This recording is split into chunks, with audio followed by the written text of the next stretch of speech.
Sorry, this room's for family only. My name is Jordan Ellis. And from wherever you're watching this, stay with me. Has your mother ever looked you in the eye and reminded you that you're not one of them? Not with rage.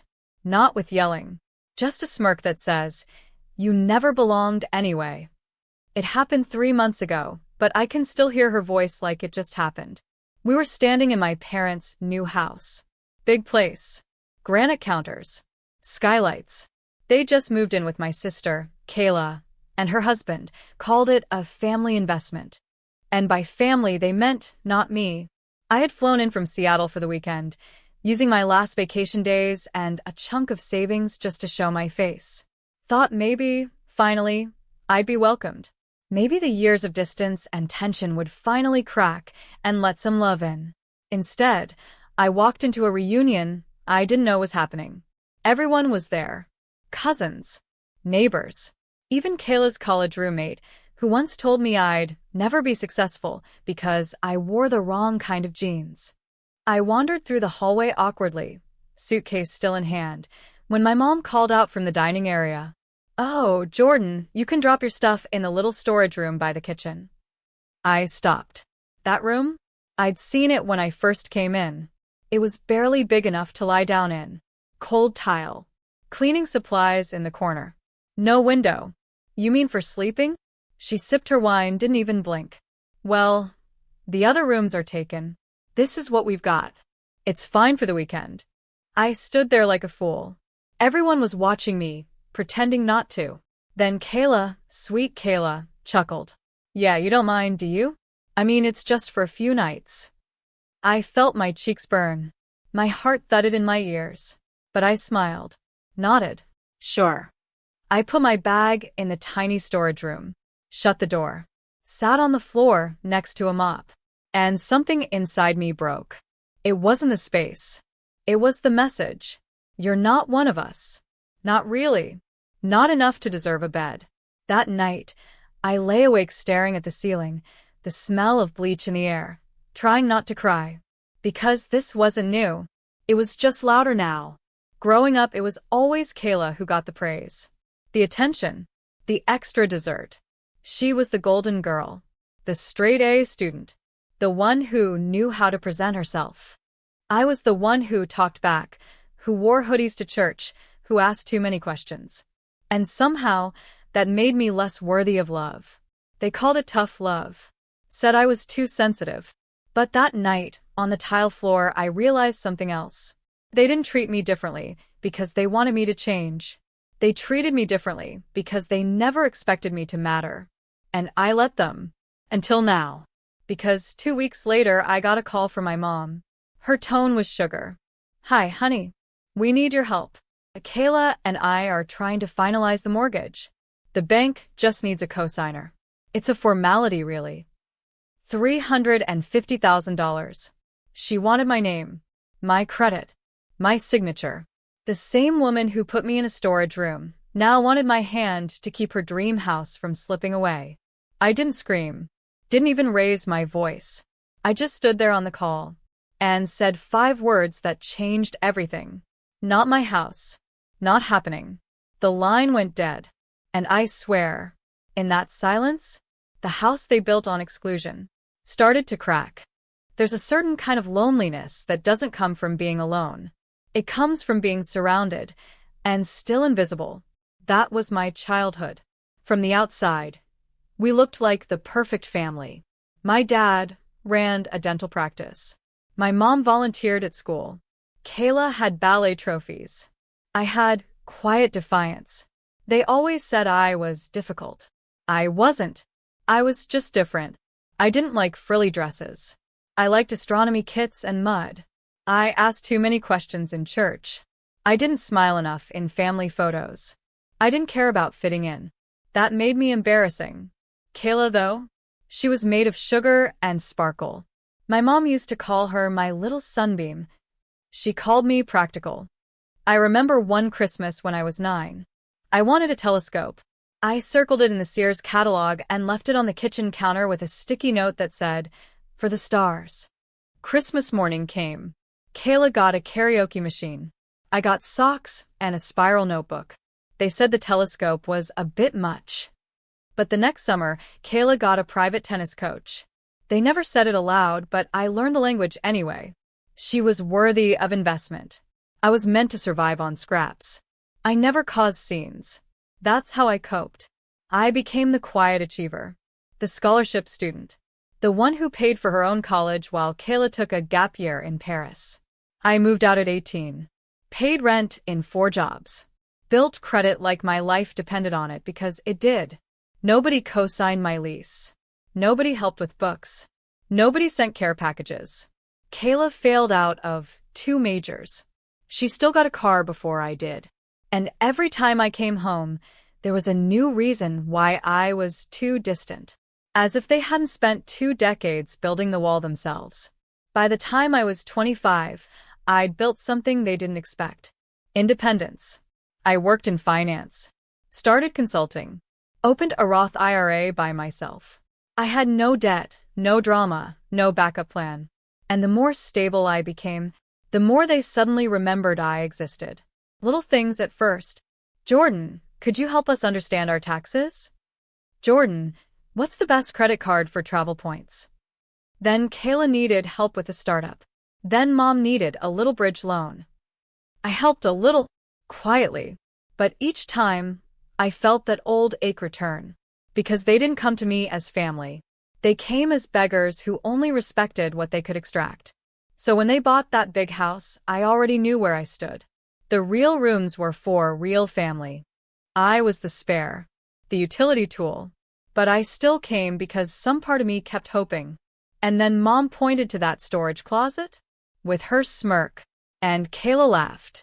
That moment was the funeral, not of a relationship, but of my hope. And when she called 2 weeks later, asking me to co-sign a $350,000 loan, as if I owed them anything, I realized this wasn't just about a house. It was about history. She expected me to say yes, because I always nodded, always stayed quiet, always made room for their needs. But that day, I stood in my apartment, sun streaming through my own window, and said, "Not my house. Not happening." She thought I was bluffing. She didn't know I had receipts. After I said no, there was a pause on the line so sharp, it could have sliced through years of fake affection. Then my mom actually chuckled. "Oh, come on, Jordan. Don't be dramatic. It's just co-signing. You're not even paying the loan. It's just your name. Just my name." As if that name hadn't been treated like an afterthought for decades. She went on, "We helped you become successful. You should be proud to support the family now." Helped me? I paid for every class. Took the graveyard shift in college. Walked dogs for cash. I earned every decimal of my credit score without them. And now they wanted my signature. My future. Because Kayla and her husband had terrible credit. Because the house they just celebrated was teetering on a temporary approval, conditional on my name backing the mortgage. That storage room? That was their way of showing me where I stood. But now they needed me to hold the entire foundation.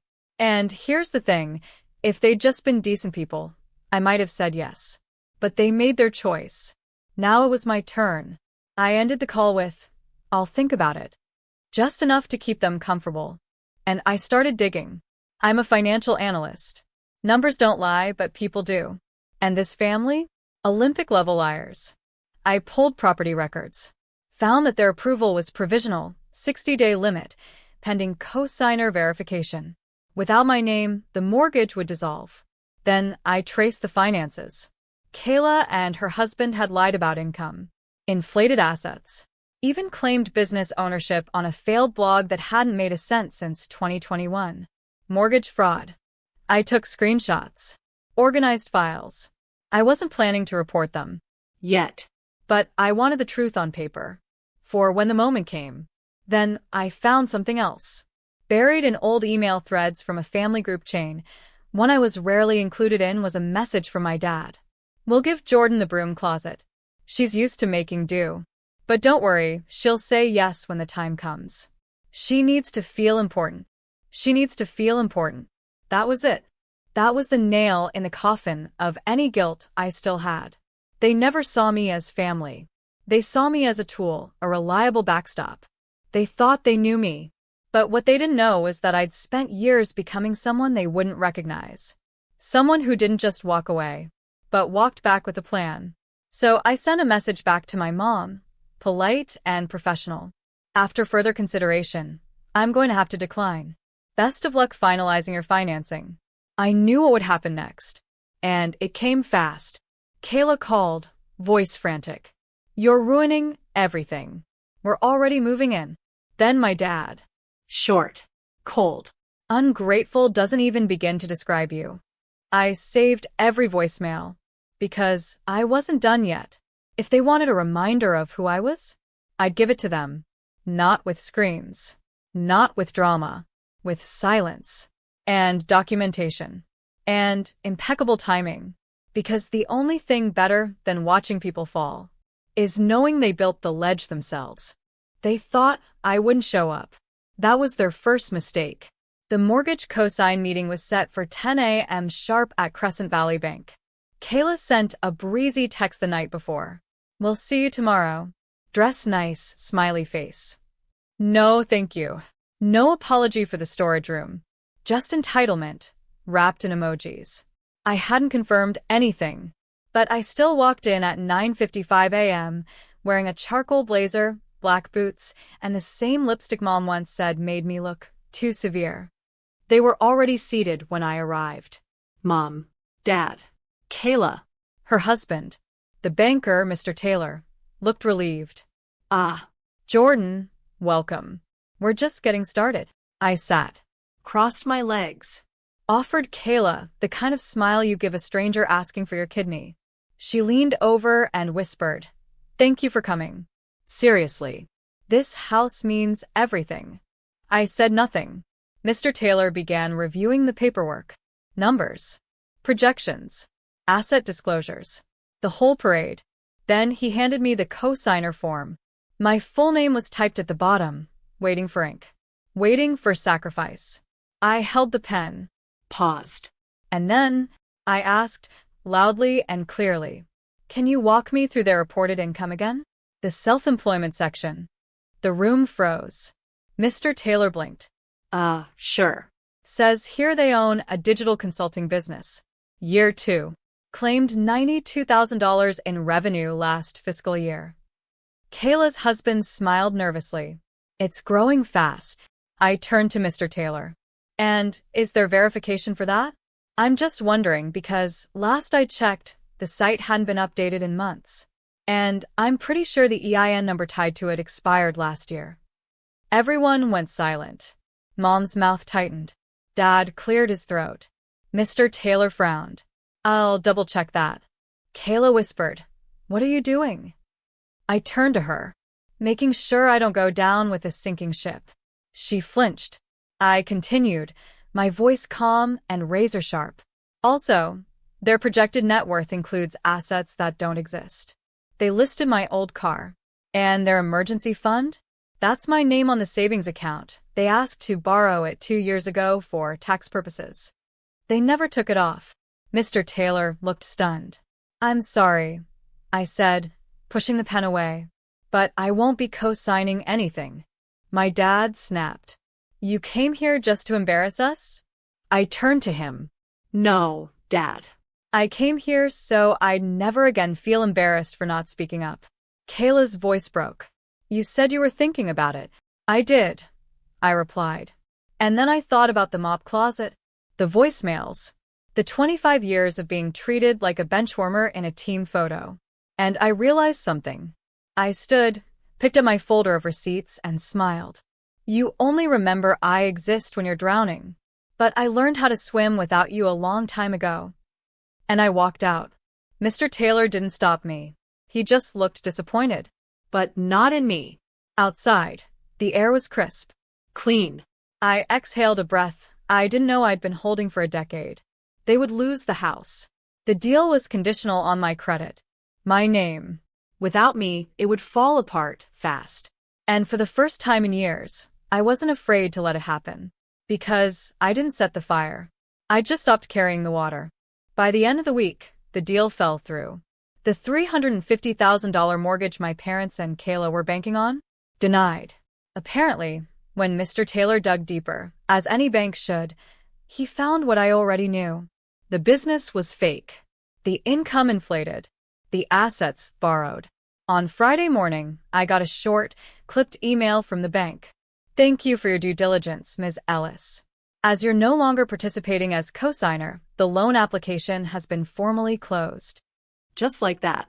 The dream house, the one with the sunroom and vaulted ceilings and the tiny storage room for Jordan, was slipping through their fingers. I didn't have to say a word. They did it to themselves. But that didn't stop the storm from coming. My mom called first. This time, no sugar in her tone. You ungrateful little girl, she spat. You had the chance to support your family, and instead you humiliated us. I let her finish. Then I said, slowly, I slept next to a mop, Mom, and you smiled when you told me to do it. Silence. Then the line went dead. That same day, my dad left a voicemail. You don't get it, Jordan. You've always been difficult. But this was sabotage. I saved it to a folder labeled, Reminders. And Kayla? She sent a text. Just one line. You were always jealous. I didn't reply. Because how do you respond to someone who thinks your refusal to be used as envy? Instead, I got to work. I wasn't done. I sent a quiet, professional email to the HOA, attaching public property reports and court filings showing inconsistencies in the ownership paperwork they'd submitted. I flagged them as a potential liability for the neighborhood. No threats. No slander. Just the facts. And then, I posted one picture. Just one. It was of me, standing outside a cozy 2-bedroom apartment in Seattle. My name on the lease. Keys in my hand. Caption. When you build something yourself, no one can take it from you. It wasn't viral. Didn't need to be. But within hours, people started talking. Extended cousins. Old neighbors. Even Kayla's ex-boyfriend, who I hadn't spoken to in years, messaged. Heard what happened. You deserved better a long time ago. Word got around. Not because I shouted, but because truth travels quietly until it echoes. A week later, I got a certified letter. From my mother. I almost didn't open it. But curiosity won. Inside was a single-page note. Her handwriting. Tight. Controlled. You've made your point. I hope this was worth it. We've lost the house. The sellers pulled out. The bank flagged our accounts. Your sister is devastated. Your father is furious. I hope you're happy. Mom. No apology. No accountability. Just blame. Wrapped in a bow. I folded the letter once. Twice. Dropped it in the trash. Because I wasn't happy. I was free. They thought they were punishing me when they offered the storage room. They didn't realize that by shrinking my space, they were expanding my clarity. And now? They had no room left to hide in. 3 weeks after the deal collapsed, the neighborhood's dream family was no longer getting invites. The house they tried to buy? Gone.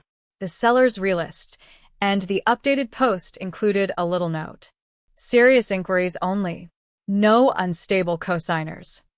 Word spread like wildfire. Cousins started asking questions. Aunt Valerie called me out of the blue. Jordan, I'm hearing things. Did you really pull out of the deal? Are you okay? I didn't owe her anything, but I told the truth. They asked me to co-sign a $350,000 mortgage. After putting me in a mop closet, I said no. She went silent for a beat. Then, good for you. It wasn't just family. Kayla's sorority friend posted a TikTok. Vague but obvious. When your golden sister won't co-sign your scam mortgage and your whole life falls apart. Yikes. Overnight, the curated image they built, perfect daughter, perfect family, perfect home, started to melt under the heat of real consequence. They weren't used to exposure. They were used to control. Used to saying things behind closed doors while smiling in front of cameras. Used to putting me in the shadows and then acting surprised when I didn't shine on command. I didn't speak publicly. I didn't post angry threads or burn them in group chats. But I started talking honestly to people who asked. Like my cousin Mariah. She messaged me one evening. I always wondered why you disappeared at holidays. Why you looked so small in family pictures. I see it now. That meant more to me than anything they ever gave me. Meanwhile, my mom tried to pivot. She sent me another email. This one with a subject line that read, "Let's move forward." Inside was a long, winding monologue about family misunderstandings and how she just wanted to put it all behind us. It ended with, "We're all hurting, especially your sister. Please don't let this ruin our future. Blood is thicker than paperwork." I stared at those words, "Blood is thicker than paperwork," and laughed. Because for years, they used blood as a leash. But now that the leash snapped, they wanted amnesia. So I replied, one line. That storage room wasn't the misunderstanding. It was a message. I just finally heard it. No response. I moved forward. In my own way. I applied for a down payment assistance program and bought a modest condo in Seattle. My name, my credit, my terms. Started mentoring younger women in my firm. Hosted budgeting workshops for first-gen college grads. Every time I taught someone how to protect themselves financially, I thought about the version of me that almost signed that paper just to feel wanted. And I promised her, never again. Kayla started posting old photos, nostalgic captions, passive-aggressive quotes like, "Some people forget who raised them." But I hadn't forgotten. I remembered everything. The socks for Christmas, the silence at my graduation, the broom closet, the debt they tried to hang around my neck like a thank you note. They didn't raise me. They dismissed me until they needed me. And when I didn't show up, their version of love collapsed. Not because I destroyed it, but because love built on convenience was never solid to begin with. I didn't need their house. I had my own keys now. The day I moved into my condo, I walked in barefoot, boxes still in the hallway, air smelling like paint and possibility. There were no congratulatory texts from my family. No proud of you calls. But there was sunlight spilling across the hardwood floors. And silence. The kind that doesn't hurt. I stood in the middle of that empty living room and whispered, "I made it." Not for show.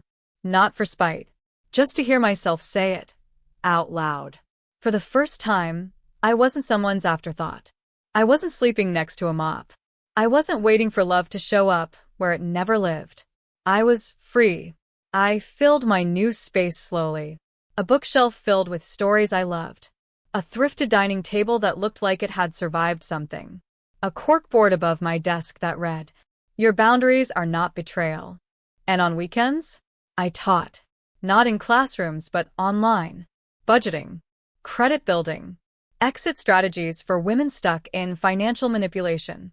Each workshop was small, intimate, Raw. and every time someone said, "I thought I was alone," I'd say, "You're not. I was the invisible daughter once, too." Now I help women see themselves. One day, I got a message from someone who attended my first ever session. "Your story changed my life. I left my parents' house last week. I sleep on a friend's couch, but I finally sleep." That one made me cry. Not out of sadness. Out of recognition. Because for years I thought freedom looked like a room someone gave me. Turns out, it's the one you build with your own name on the lease. Kayla's life faded into filtered updates and passive quotes. My parents stopped calling. My mother tried once more, a forwarded message about a cousin's baby shower. No personal note. No apology. Just a link and a time. Like I was still on standby. I didn't reply. I donated a baby gift under a pseudonym. Because I don't do petty. I do peace. A few weeks later, I ran into someone from back home. Mr. Clark, our old neighbor. He said, "Heard about what happened with your family. Everyone's talking." I braced myself. Then he added, "You know, you were always the one with backbone." Just took the rest of the town a while to notice. That stuck with me. Because they used to call me too serious. Too cold. Too much. Now, I was just Jordan. No apologies. No trimming my edges to fit into their soft lies. I went home that day and lit a candle. The kind Mom never let us use, said they were too messy. I let the wax drip everywhere. And I wrote in my journal, I didn't just walk away from that house. I walked away from the version of myself who kept knocking to be let in. And in doing so, I finally walked into my own life. It was a letter, not a dramatic final text or some viral post, just a plain, handwritten note. I mailed it weeks after the dust had settled. Addressed to my parents. No return address. No greeting. Just these words. Thank you for the storage room. It taught me how much space I truly needed to grow. Jordan. I don't know if they opened it. I don't care. Because the truth is, closure isn't always about confrontation. Sometimes it's just about finally choosing the silence and letting it be enough. I never went back to that house. Not even to drive by.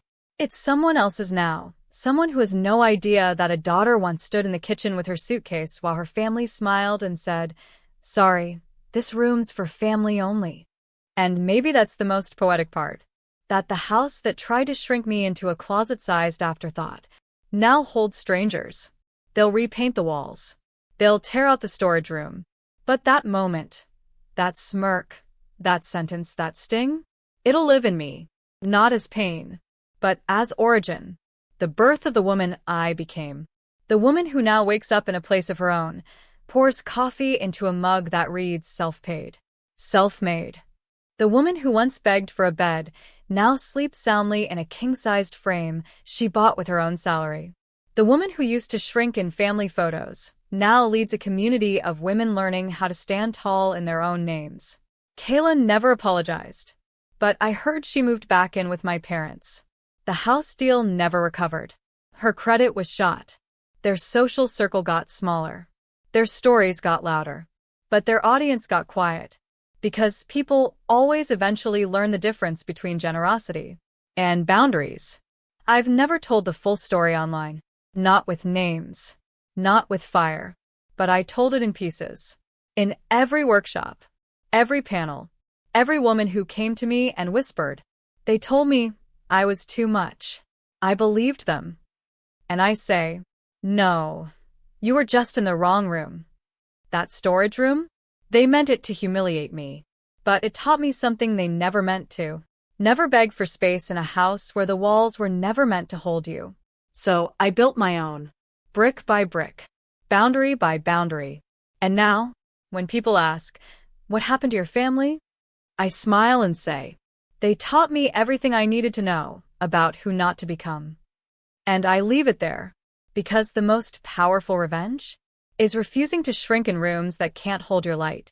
And the most peaceful kind of justice is closing the door and never once needing to knock again.